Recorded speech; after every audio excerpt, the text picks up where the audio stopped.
ఒకటో తారీఖు నుంచే రేషన్ షాపుల్లో సన్న బియ్యం ఉగాది రోజున హుజూర్ నగర్లో సీఎం ప్రారంభిస్తారు అంటున్న మంత్రి ఉత్తమ్. ఇక క్రమంగా ఉప్పు పప్పు లాంటి నిత్యావసరాలు అందిస్తాం, క్యూఆర్ కోడ్తో 30 లక్షల కొత్త కార్డులు ఇస్తాం, రాష్ట్రంలో ఎక్కడైనా రేషన్ తీసుకునే వెసులుబాటు కల్పిస్తామని వెల్లడి. వచ్చే నెల 1వ తారీఖు నుంచి రాష్ట్ర వ్యాప్తంగా రేషన్ షాపుల్లో సన్న బియ్యం పంపిణీ చేస్తామని పౌర సరఫరాల శాఖ మంత్రి ఉత్తమ్ కుమార్ రెడ్డి తెలిపారు. ఈ నెల 30న ఉగాది పర్వదినాన్ని పురస్కరించుకొని నల్గొండ జిల్లా హుజూర్ నగర్లో సీఎం రేవంత్ రెడ్డి చేతుల మీదుగా సన్న బియ్యం పంపిణీ కార్యక్రమాన్ని ప్రారంభిస్తాం. ఏప్రిల్ 1 నుంచి రాష్ట్ర వ్యాప్తంగా అమలు చేస్తాం.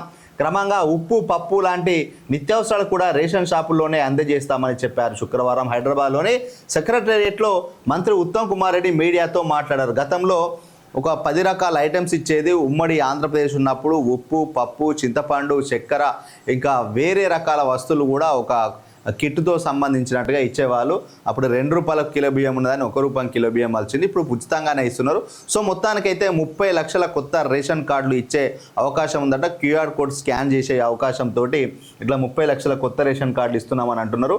సో మొత్తానికైతే బియ్యంతో పాటు ఉప్పు పప్పు కూడా ఇవ్వాలి. సో పేదవాళ్ళు ఈ రేషన్ సరుకుల నుంచి వచ్చిన సామాన్ తోటి తక్కువ ఖర్చులతోటి సామాన్ తీసుకొని నెల సరుకులకు ఉపయోగపడంగా ప్లాన్ చేస్తున్నామని చెప్పడం జరిగింది. ఈ విషయంలో మాత్రం ప్రభుత్వం ఒక మంచి నిర్ణయం తీసుకునేది. గత ప్రభుత్వానికి భిన్నంగా ఆలోచించింది. ఎక్కువ మంది సాధారణ మధ్యతరగతి ప్రజలు ఈ యొక్క రేషన్ కార్డు కోసం కళ్ళు కాయలు కాసేలాగా చూశారు కాబట్టి వాళ్ళ చిరకాల వాంఛ లెక్క ఇదొక ఏది ఇచ్చినా ఇవ్వకుండా రేషన్ కార్డు ఇస్తే సరిపోతుంది, ప్రభుత్వానికి ఓటేద్దామని కోట్లాది మంది ప్రజలు ఆలోచించిన దానికి అద్దం పట్టే విధంగా ఇప్పుడున్న రాష్ట్ర ప్రభుత్వం ముఖ్యమంత్రి రేవంత్ రెడ్డి అదేవిధంగా పౌర సరఫరాల శాఖ మంత్రి ఉత్తమ్ కుమార్ రెడ్డి కలిసి ఒక మంచి నిర్ణయం తీసుకున్నారు.